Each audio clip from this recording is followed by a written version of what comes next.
Hi everyone, welcome back to Equipoise Classes and I, Surbhi Gupta, welcome you all in our Mission CUET 2024 series जहाँ पे हमारा M है कि आप 100 percentile score करें अगर आपके पास इकोनॉमिक सब्जेक्ट है CUET डोमेन में। एंड मिशन CUET के नाम से ही प्लेलिस्ट भी एवरीबडी सारी वीडियोस वहाँ पे आती हैं। ये पार्ट 38 यानी 38th वीडियो आप देख रहे हैं जो कि है ऑन एम्प्लॉयमेंट यानी यूनिट 9 चल रहा है CUET का।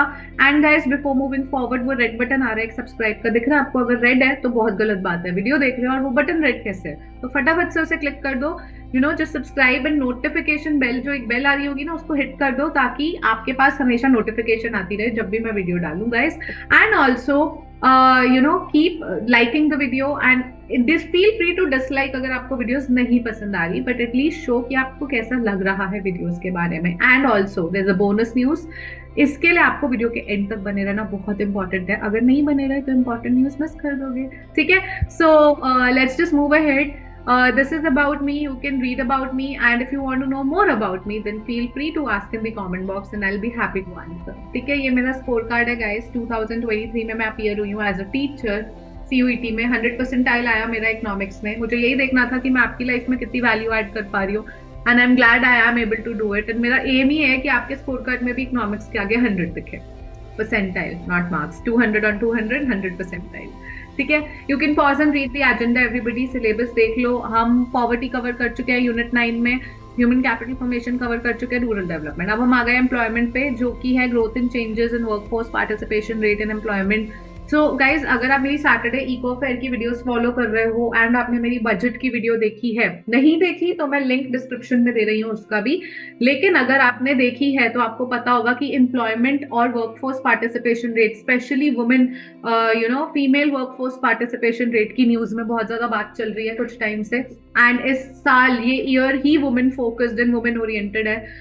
सो क्योंकि ये ईयर वुमेन ओरिएंटेड है एंड वुमेन का पार्टिसिपेशन रेट बहुत क्रिटिकल है, तो ये एरिया और ज्यादा इंपॉर्टेंट हो जाता है और इस एरिया से क्वेश्चन आने के चांसेस बढ़ जाते हैं। It's just that it's my duty to let you know कि प्लीज इको फेयर जो सैटरडे आती है videos, current affair weekly round up, वो वीडियोस देख लो। करंट अफेयर कुछ मत पढ़ो, मैं जनवरी से वीकली राउंड अप डाल रही हूँ, और मेरी जो गवर्नमेंट बजट की वीडियो है वो देख लो जाके। I think you are sorted with the current affairs.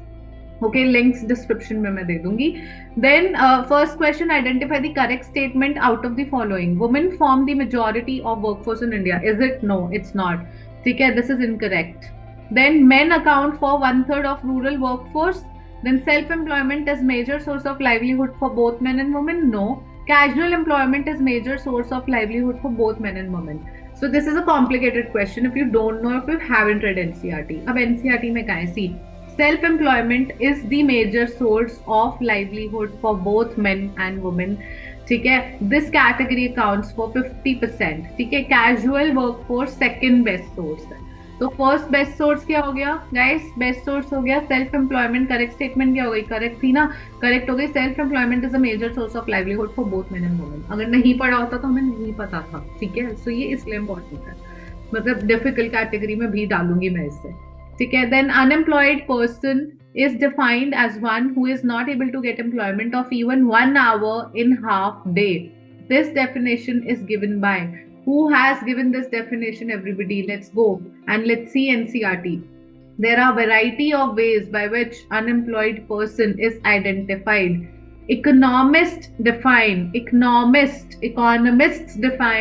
unemployed person as one who is not able to get employment of even 1 hour in half a day. ठीक है, so what is the correct answer guys? Economist. अभी आप सोच भी नहीं सकते थे, आपको अगर नहीं पढ़ा है ना तो आपको लगेगा एनएसएसओ देता होगा, सेंसस देता होगा, ऐसा कुछ नहीं है। इकोनॉमिस्ट डिफाइन करते हैं इसको।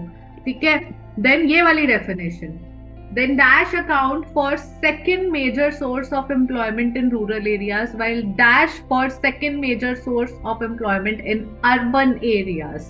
ठीक है, अर्बन एरियाज में क्या है और रूरल एरियाज में क्या सोर्स है, and that too guys second major source. Second major आप देख रहे हो। I will rate this question as difficult. ये प्रीवियस ईयर क्वेश्चन है, बट डिफिकल्ट क्वेश्चन आते हैं एम्प्लॉयमेंट चैप्टर से, यू शुड नो। अब देखो मैं एनसीईआरटी दिखाती हूँ। एनसीईआरटी ने ये दिया हुआ एक चार्ट, यहाँ चार्ट में उन्होंने क्या बोला है, यहाँ देखो। अर्बन वर्कफोर्स मेजर क्या है? 47%। 47% कौन कंट्रीब्यूट कर रहा है? Regular salaried employees. जबकि रूरल में कौन कर रहा है? रूरल में जो मेजॉरिटी है वो किसकी है? सेल्फ एम्प्लॉयड की। अब यहाँ आ जाओ, पहले उन्होंने रूरल में पूछा है, तो रूरल में सेल्फ एम्प्लॉयड है। और लेकिन हमें सेकंड मेजर सोर्स देखना है। ओके सॉरी, ठीक है। अब आप देखो मैंने क्या गलती की। मैंने सेल्फ एम्प्लॉयमेंट पहले डाला और फिर मैं रेगुलर सैलरी डाल रही थी। देखते हैं, ऐसा ऑप्शन है सेल्फ एम्प्लॉयड एंड रेगुलर। चलो ऑप्शन ही नहीं है, गुड।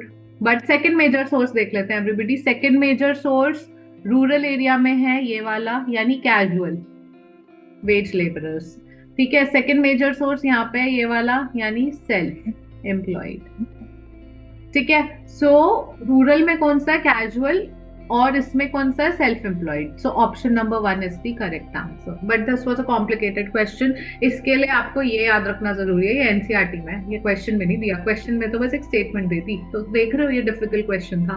मतलब half of you I know, मतलब कंफ्यूज हो जाओगे तो छोड़ के आओगे इसको, बिकॉज यू हैव ऑप्शन कि 50 क्वेश्चंस में से आपको 40 अटेम्प्ट करना है। You have that grace, you know, option. तो आई वुड से अगर थोड़ी भी कंफ्यूजन हो, अगर याद नहीं है, प्लीज इसको छोड़ के आना, क्योंकि डिफिकल्ट है, रिस्की भी है। ठीक है, रिस्क लेने वाली बात है, क्यों नेगेटिव में जाओ।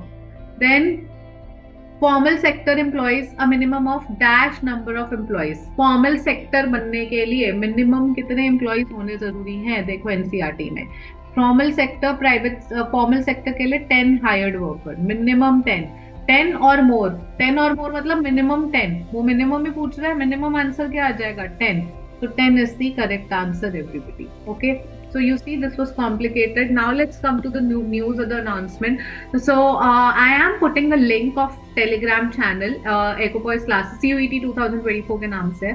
उस चैनल पे आपको रोज मैं टेलीग्राम पे क्वेश्चंस डालती हूँ। आपको मुझसे कुछ पूछना है, आप आओ, मुझसे बात कर सकते हो आप। मैं उस चैनल पर हूँ और आपको मैं रिसोर्सेज देती हूँ, बेस्ट करंट अफेयर बताती हूँ, इंडियन इकोनॉमिक डेवलपमेंट में कौन सा डेटा याद रखना जरूरी है, मैं उसका फाइल देती हूँ। So I am trying to, you know, help you guys in the best possible manner I can on that channel, and at the same time मैं daily question YouTube community पे भी पूछती हूँ। So let's just show some engagement everybody and keep practicing. I'm doing all of it to, you know, make you practice जितना कर पाओ, जितने type के क्वेश्चन सॉल्व कर पाओ, to get that 100% okay? So यहाँ तक आए हो, हार्ट इमोजी छोड़कर जाओ कमेंट सेक्शन में, लाइक करो, सब्सक्राइब करो, शेयर करो चैनल को, and keep preparing guys. All the very best.